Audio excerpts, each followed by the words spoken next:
करो ना। ले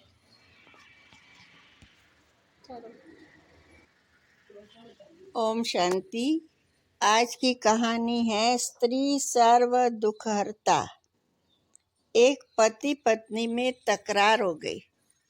पति कह रहा था, मैं नवाब हूँ इस शहर का, लोग इसलिए मेरी इज्जत करते हैं और तुम्हारी इज्जत मेरी वजह से है।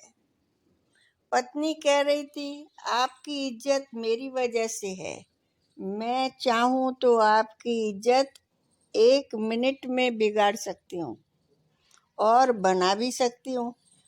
नवाब को तेश आ गया और बोला, ठीक है, दिखाओ मेरी इज्जत खराब करके।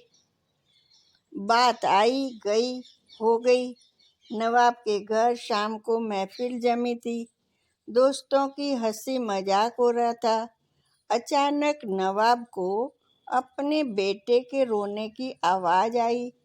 वह जोर जोर से रो रहा था और उसकी पत्नी बुरी तरह से उस बच्चे को डांट रही थी। नवाब ने जोर से आवाज देकर पूछा, क्या हुआ बेगम, क्यों डांट रही हो? बेगम ने अंदर से कहा, देखिए ना, आपका बेटा खिचड़ी मांग रहा है। क्या कहा? आपका बेटा खिचड़ी मांग रहा है और जबकि उसका पेट भी भर चुका है। नवाब ने कहा, दे दो थोड़ी सी और। हाँ? बेगम बोली, घर में और भी तो लोग हैं, सारी इसी को दे दूं क्या? पूरी महफिल शांत हो गई। लोग कानाफूसी करने लगे कि कैसा नवाब है, जरा सी खिचड़ी के लिए इसके घर में झगड़ा हो रहा है। नवाब की पगड़ी उछल गई। हाँ? सभी लोग चुप होकर उठकर चले गए। नवाब उठकर अपनी बेगम के पास आया और बोला, मैं मान गया, तुमने आज मेरी इज्जत ही उतार दी। लोग भी कैसे हैं, कैसी बातें कर रहे थे, अब तुम यही इज्जत वापस लाके दिखाओ।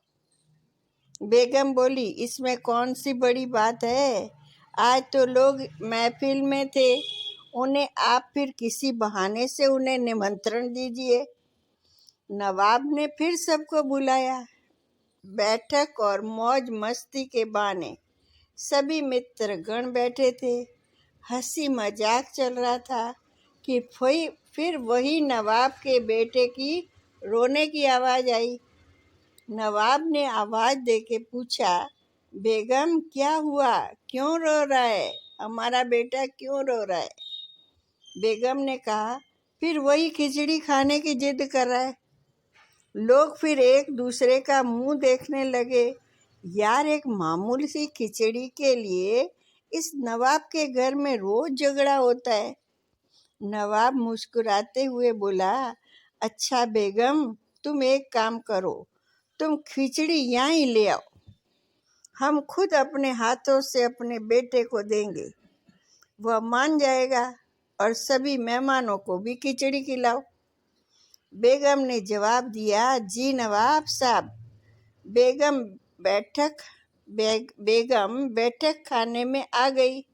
पीछे नौकर खाने का सामान सर पर रख के आ रहा था। हंडिया नीचे रखी। क्या कहा? हंडिया होती ना, खिचड़ी की हंडिया नीचे रखी और मेहमानों को देना शुरू कर दिया अपने बेटे के साथ। सारे नवाब के दोस्त हैरान।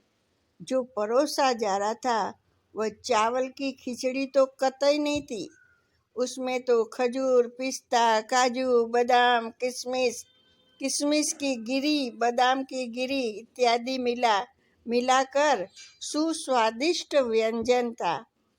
अब लोग मन ही मन सोच रहे थे, ये खिचड़ी है, नवाब के घर में इसे खिचड़ी बोलते हैं, तो मावा मिठाई किससे बोलते होंगे? नवाब की इज्जत को 4 चांद लग गए। लोग नवाब की रईसी की बातें करने लगे।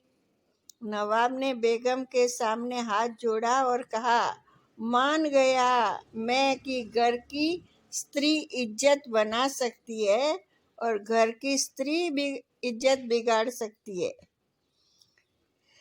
जिस व्यक्ति को घर में इज्जत हासिल नहीं, उसे दुनिया में कहीं इज्जत नहीं मिलती है। सृष्टि में यह सिद्धांत हर जगह लागू हो जाएगा। अहंकार युक्त जीवन में स्त्री जब चाहे हमारे